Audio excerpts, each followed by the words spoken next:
네, 시청자 여러분 안녕하십니까? 인사이트의 심재호입니다. 오늘은 민선 8기 지방자치 1주년을 맞아 우리 지역 단체장들의 지난 1년을 평가해보는 시간 준비했습니다. 오늘 초대된 손님은 누구인지 준비된 화면으로 먼저 보시겠습니다.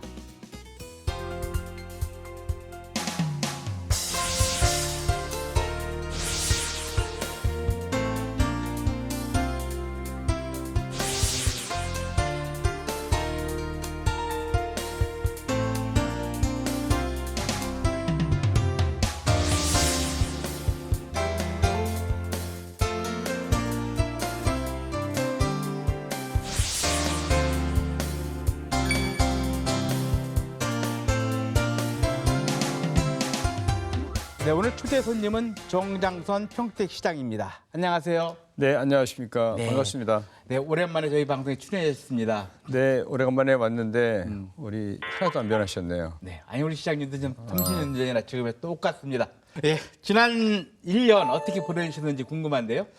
예, 요즘 뭐 평택 뉴스가 많이 나오고 있지 않습니까? 이제 그렇죠. 평택 하면은 요새 큰 관심 대상이 된 도시가 된 것 같아요. 얼마 네. 전에 조사된 전국 지방자치단체 그 브랜드 평판 평택시가 1위를 했거든요. 네. 저희는 저 평택 얘기가 많이 나온다 그래서 그냥 많이 관심이 있구나 정도로 생각했지 이 정도로 큰 줄 몰랐거든요.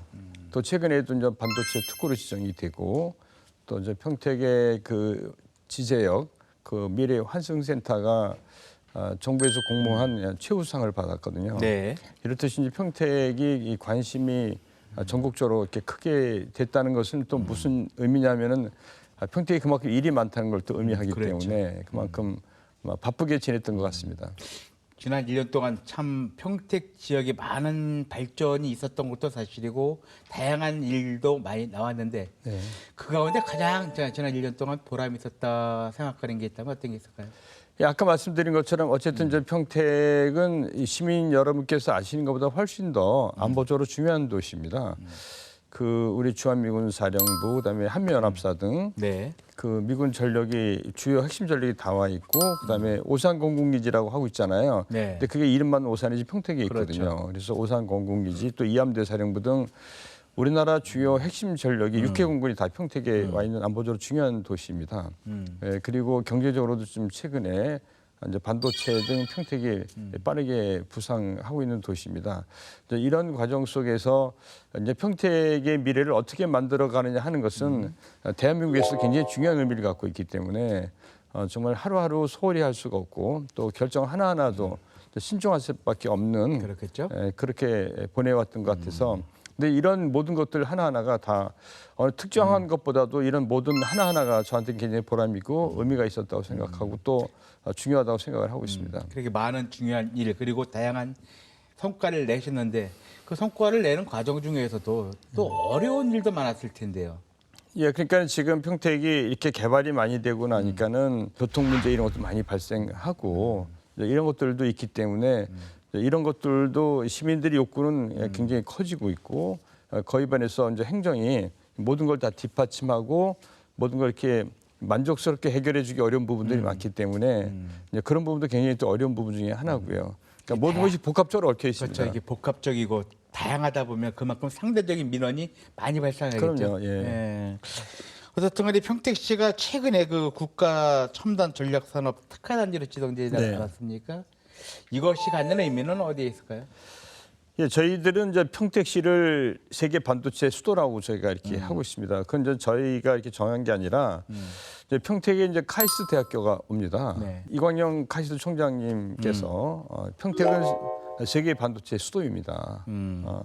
삼성 그렇죠. 평택 캠퍼스가 있지 않습니까? 여기에는 전 미국의 대통령이나 얼마 전에는 전 독일 대통령, 뭐 스페인 총리 등 외국의 정상들이 오시면은 평택에 그렇죠. 삼성 항상. 캠퍼스를 들리고 있고 그리고 카이스트 대학교는 세계적으로 그 반도체 분야에서 가장 뛰어난 대학교입니다. 그렇죠. 그리고 이제 소부장 기업들이 지금 계속 들어오고 있거든요. 이제 이런 것들을 이제 정부가 체계적으로 뒷받침한다. 또 그리고 저희 지자체에서는 거기 협력업체들도 있고 많은 소비자기업도 같이 오지 않습니까? 네. 여기를 어떻게 효율적으로 체계를 잘 만들어 줄 것이냐, 또 협력 체계를 잘해 줄 것이냐 하는 것은 지자체의 몫일 수도 있습니다. 그리고 아까 말씀드렸던 카이스트 대학뿐만 아니라 여기 이제 공업고등학교까지 해서 다양한 그 반도체에 필요한 인력들을 저희가 또 계속해서 배출을 해줘야 되거든요. 그래서 교육, 그다음에 소부장기업, 그다음에 대기업 이런 것들이 일관되게 잘 협조 체제를 갖추고 그러면서 효율성을 높이고 하는 것들이 저희 책무라고 생각하는데 이번에 이제 특구가 지정된 것은 이런 걸 좀 효율적으로 할 수 있는 그런 계기가 됐다. 이런 생각을 가지고 있습니다. 명실상부한 반도체 세계 요충지. 네, 수도입니다. 예, 요충지 그렇죠. 아니라. 예. 예. 이 첨단 산업뿐만 아니라 우리 시장님께서는 대한민국 수소 1번지 평택 네. 항상 주장하시는 말씀이신데요. 이 수소 도시라는 게 어떤 것을 의미하죠? 요새 폭우가 많이 쏟아지는 한국의 모습을 보면서 이 기후 변화가 이제는 남의 얘기가 아니라 우리한테 다 다가온 절실한 큰 숙제 과제라는 것을 이제 요새 많이 뼈저리게 느끼고 있지 않습니까? 그리고 이제 세계가 이 부분에서는 심각한 위기의식을 가지고 예를 들어서 아리백이란 그러니까는 신재생 에너지를 쓰지 않으면 앞으로 수출도 못하는 그러니까 삼성 같은 LG 같은 대기업들은 여기다 가입이 돼 있거든요. 그러니까 그런 에너지를 쓰지 않으면은 수출도 못하는 그런 시대가 이제 빨리 다가왔습니다. 굉장히 절실하죠. 근데 다행히 이제 평택은 그 옆에 가스공사도 있고 뭐 서부발전, 항 이런 것들이 복합적으로 얽혀 있어서 수소를 생산하고 수소를 공급하고 하는 그런데 최적의 여건을 저희가 갖고 있습니다. 그래서 한 5년 동안 저희들이 이제 미래 에너지는 수소다, 가장 핵심 에너지다라고 보고 5년 동안 집중적으로 저희가 육성을 해왔었습니다. 그래서 이제 평택이 우리나라에서는 그 1호가 여러 가지 갖고 있어요. 제가 이제 설명드리면 진짜 그럴까 하는데 진짜로 이제 평택 항이 우리나라 최초로 수소 항만으로 지정이 됐습니다. 네. 그리고 우리나라 최초로 공공용 수소 생산 기지가 완공이 돼서 작년부터 수소를 생산하고 있고요. 또 우리나라 최초로 수소 교통기지가 만들어지고 있고 다음 달에 완공이 되는데 이것도 최초입니다. 그다음에 우리나라 또 최초로 수소 모빌리티 특구로 지정이 됐고요, 평택이. 예. 이렇듯 평택은 우리나라에서 수소 관련해서 1호를 여러 개를 갖고 있습니다. 이제 수도권에 앞으로 에너지를 굉장히 많이 쓰지 않습니까? 그렇겠죠. 우리나라 에너지 거의 상당 부분을 수도권에서 집중해서 쓰게 돼 있는데 그 때문에 더욱더 앞으로 수소 산업이 클 수밖에 없고 필요한데 평택이 이런 부분을 뒷받침하는 앞으로 큰 역할을 하게 될 거고 저희는 앞으로도 계속해서 집중적으로 저희가 수소를 육성해서 우리나라를 대표하는 수소 도시로 앞으로 자리매김하기 위해서 앞으로 부진히 더 뛸 겁니다. 반도체 말고 그리고 수소 도시 말고 또 이 외에 또 다른 사업에 대한 관심도 있지 않을까 싶은데요. 예, 저희 이제 평택 지도를 보면은 아까 말씀드린 것처럼 이제 오른쪽은 저희들이 이 삼성 고덕에 있는 삼성 반도체가 있습니다. 그리고 바로 위에는 LG전자가 있고요. 네. 그래서 오른쪽은 그 반도체 같은 반도체와 전자산업, 그다음에 이제 서부 지역은 저희들이 아까 말씀드린 수소 산업과 그리고 이제 저희들이 미래 자동차 특화 지역으로 저희가 준비를 하고 있는데 그럼 왜 또 자동차냐? 평택항은 우리나라에서 자동차를 가장 많이 수출입하는 항입니다. 1년에 한 160만 대가 수출입이 되고 있습니다. 이런 것들을 잘 살려야 되는데 그동안 살리지 잘 못했거든요. 그래서 저희들이 여기에 대규모 지금 자동차 클러스터를 준비하고 있습니다. 그리고 거기 이제 빅스라든가 산업단지가 계속 만들어지고 있거든요. 이쪽에 수소 자동차나 그다음에 전기 자동차 관련 산업들이 계속 들어오고 있습니다. 그 이유는 바로 왼쪽에는 기아 자동차가 있습니다. 그리고 오른쪽에 현대자동차가 있고 또 평택에는 쌍용 자동차가 있습니다. 예.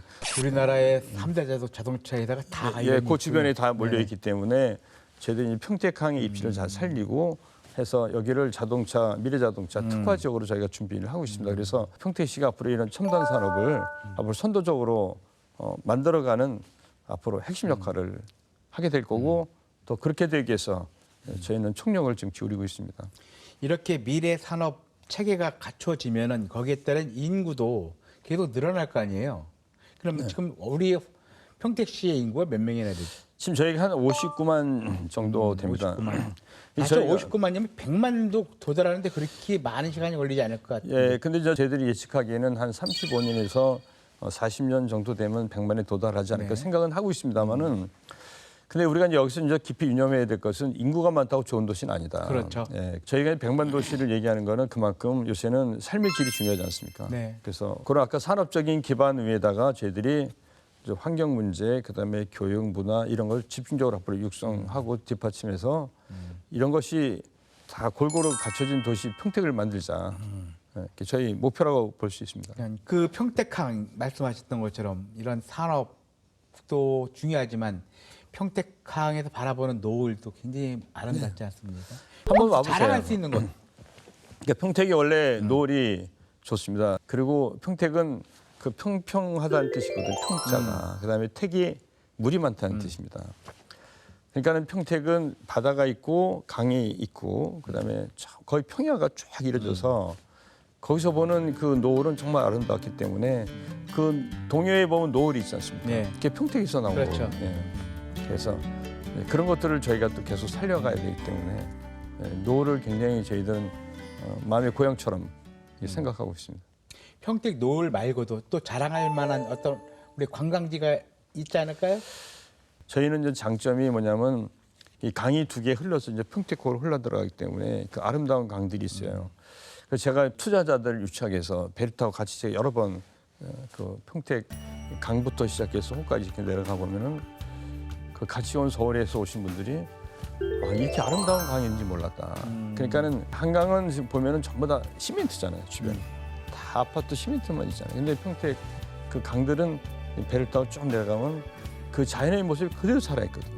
그런 아름다운 강과 그다음에 저희들이 이제 또 이렇게 너른 들이 있지 않습니까? 이런 들 이런 것들을 잘 살려가지고 우리만의 장점. 가령 저 농업도 최근에는 이 경관 농업 같은 걸 많이 중시하거든요. 그러니까 논을 이용한 이 관광 상품들, 경관 농업 이것도 저희가 치중하려고 하고 있고 저기 이제 평택호는 당연히 굉장히 와서 보면 굉장히 넓습니다. 거기를 저희들이 이제 우리 수상 스포츠 메카도 만들고 평택호를 이제 본격적으로 개발을 하거든요. 관광지로 이제 그런 것도 하지만은 제가 자랑하고 싶은 것은 그 두 개의 강물이 그대로 잘 보존돼 있어서 원초적이고 이런 모습들 그다음에 넓은 틀 이런 것은 다른 데서 보기 어려운 그런 아름다움을 간직하고 있습니다.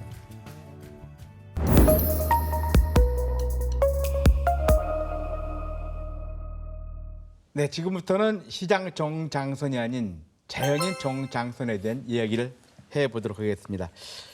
먼저 이렇게 지금 정치인들이 굉장히 긴 걸로 알고 있는데요. 이렇게 정치에 입문하게 된 계기가 있나요? 뭐 이렇게 특별한 계기는 없어요. 없는데 제가 이제 대통령 비서실에 근무할 때 뭐 여러 일도 했었지만은 그때 막 지방자치를 다시 시작하려고 할 그렇죠. 때였거든요. 그래서 그 지방자치 관련 그 자료도 많이 보고 우리는 어떻게 하면 좋은지 연구를 그때 많이 했었거든요.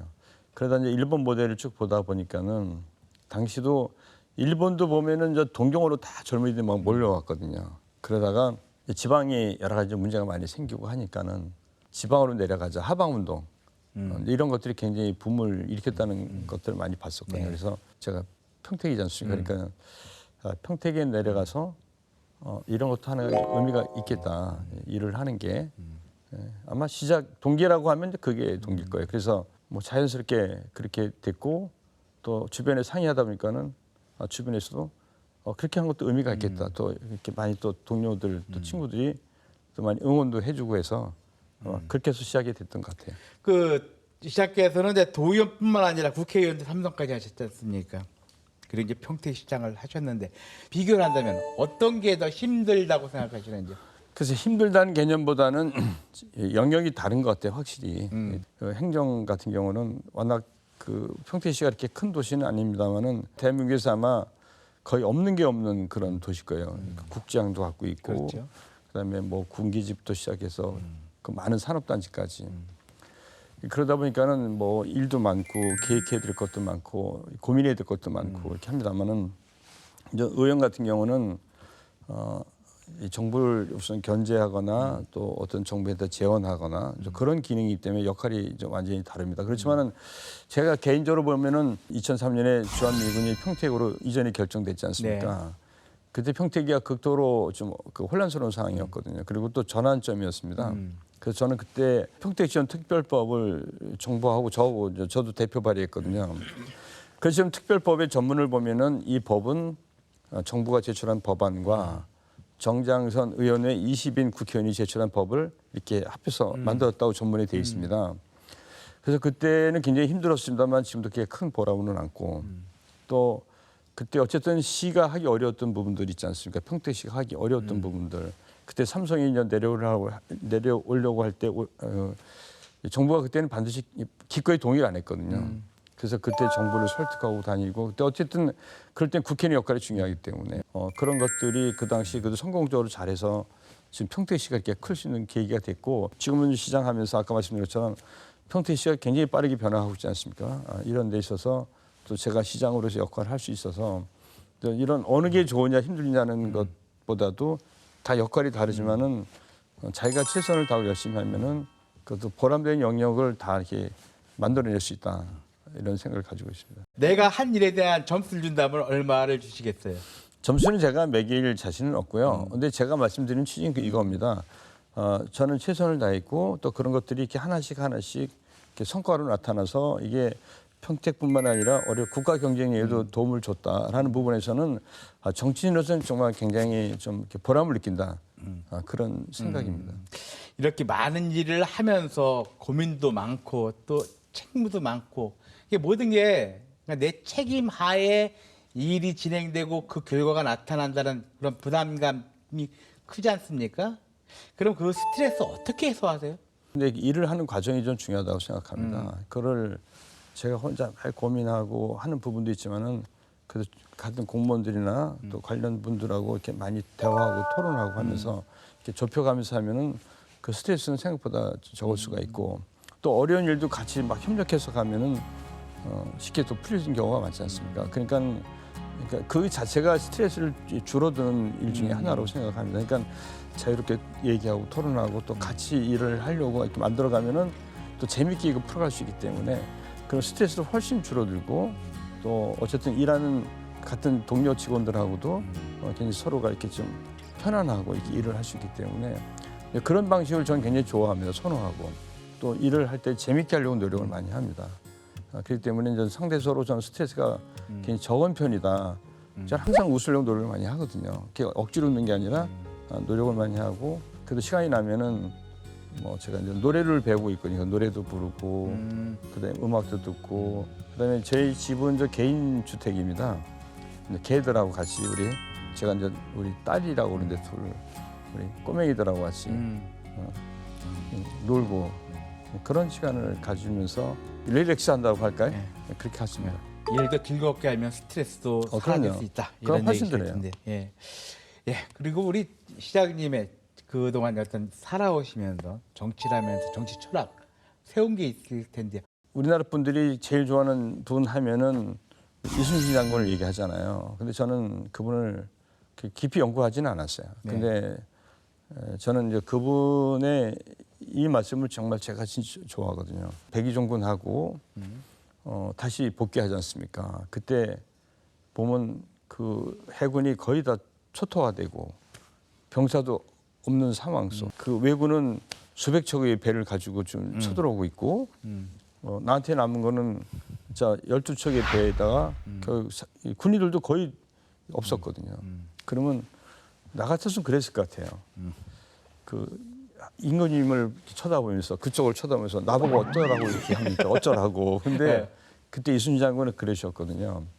저한테는 아직도 12척이 있습니다. 신에게는. 근데 그 말은 정말 제가 아무리 곱씹어봐도 이건 진짜 보통 사람 할 수 없는 말이거든요. 그래서 제가 항상 일을 시작할 때 이건 내가 할 수 있다고 생각하고 접근하는 것과 아무리 상황이 어려워도 아예 그냥 딱 포기하고 가는 것은 그 결과는 하늘 것 땅이다. 그러니까 아까 말씀드린 것처럼 그러니까 쉬운 일은 누구나 다 할 수 있어요. 다 할 수 있습니다. 근데 어려운 일을 해야 되는 거거든요. 근데 어려운 일을 딱 부딪힐 때 굉장히 자기가 난 어떻게 할 수 있다, 해낼 수 있다 이런 생각 가지고 출발하는 것과 처음부터 어쩌라고 이렇게 하면은 이건 아예 안 되는 거거든요. 저는 항상 어떤 상황이 부딪히면 이순신 장군의 그 말을 항상 생각합니다. 무엇이든지 할 수 있다는 자신감 가지고 시작하라.